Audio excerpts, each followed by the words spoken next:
One of our favorite things to do here, guys, is actually go to esports events. This past weekend was the Halo World Championship in Seattle, and we were there. If we saw you, it was amazing. There was a few of you guys there. We had some great lengthy conversations with just amazing, down-to-earth people and an amazing event to be at. We were also...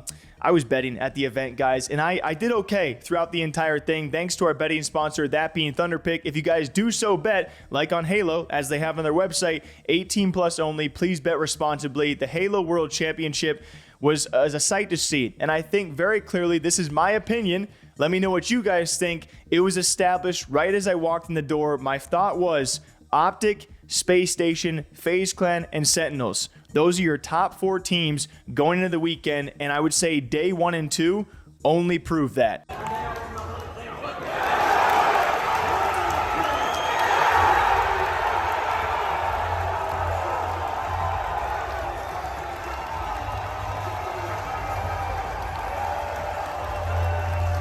And really quick, if you guys ever make it out to these esports events, it is really cool to see the fandom around a game, not just for the esport itself. There were booths all around. There was a free-for-all. There was a 2v2. There was the main stage. There was side stage. There was people doing the cosplay. All this stuff was so cool to see. I mean, we ran into a guy who was over 7 feet tall, had 55 pounds of gear on his back, and spent over a year making a Spartan outfit. I shouldn't say outfit, that's probably really disrespectful, but building his own Spartan, which is just like the dedication of the people that were there, not only for the esport, and of course the music in the background. If you guys have you never made it to a Halo esports event, you gotta do it. The atmosphere was incredible. And then, like I said before, as we headed into Championship Sunday, it was down to your top 4 teams, which I would say throughout the weekend, you had maybe some surprise runs, maybe some surprise showings, some unfortunate news for a team like Ascend, but you also had maybe Quadrant, a chance to make a stab. Maybe Native Red was gonna be a sleeper, but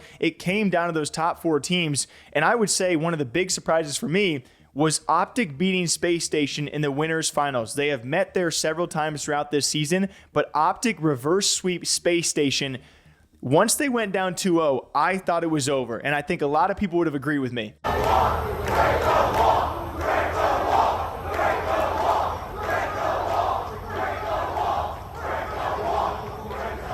little bit slow, but there comes where everything we went to the list in it. 2 kills now required for the green wall here.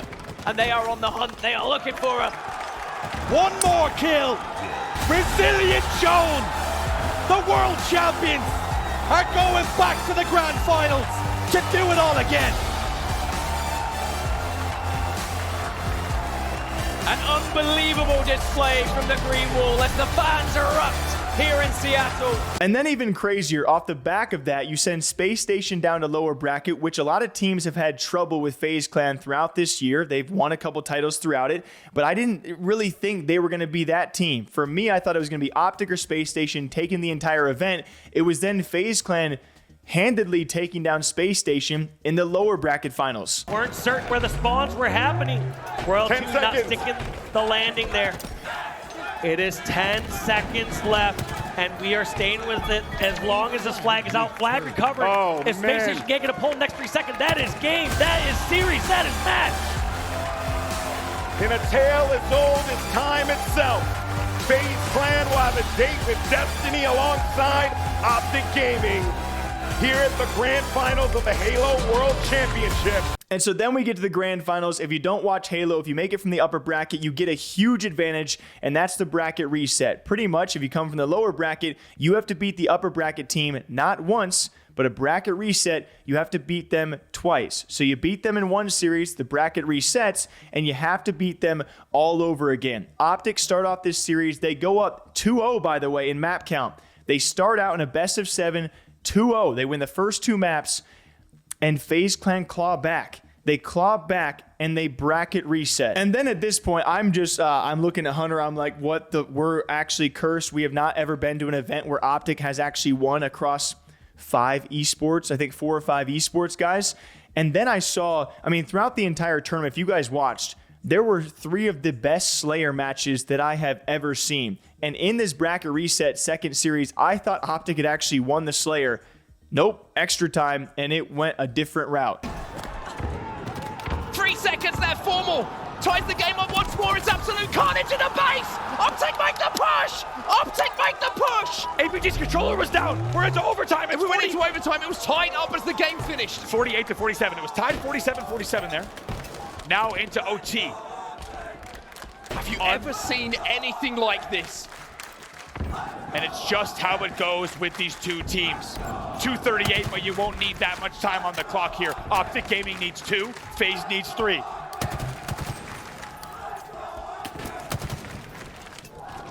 We've just learned there's new margins. We thought it couldn't be closer. We've just learned it could be. Overtime in a Slayer. Trippy with some shot grenades. OPTIC want to make the play. They want to be aggressive, but Trippy's got to be careful. Look at Frosty. He's ready to jump up onto this. They have to make the play. Half shields is Trippy. No shields is Trippy, but can he survive here? Here goes Formal. Formal's got the heat wave. Faze have to retreat. And even though Faze are down by 1, they cannot afford to give away a few kills. Snake bite. He'll go down. It's 1 more for OPTIC to tie up the second series we find ourselves in. 49-49! Oh my god, Royal 2 gets the kill. It's 1 kill. It's 1 kill. Lucid kind of trapped on the bottom of pink here. Faze do not know where he is though. It's a complete standoff.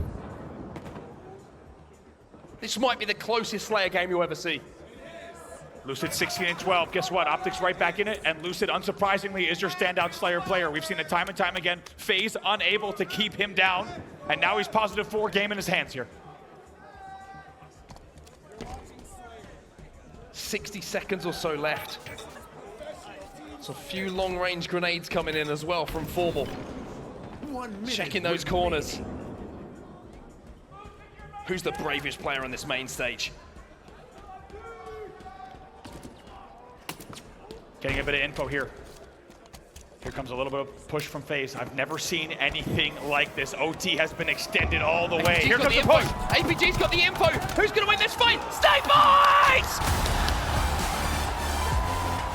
And at the end of the day, FaZe Clan win 8 straight maps to not only reverse sweep OPTIC in that first, reset the bracket, and then sweep them again.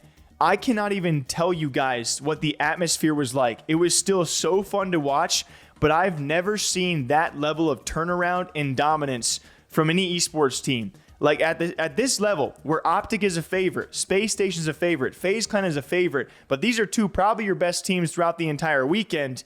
To win 8 straight maps against a team like OPTIC, you don't see that in top-level esports too often. And the way they did it, hands down deserved, but it stunned a lot of people there, myself being one of them. It's 2 dead for OPTIC again. Formal taken down. Last player alive, APG. He will fall as well. And for the first time this season, the bracket gets reset. And FaZe Clan will be your Halo World Champions.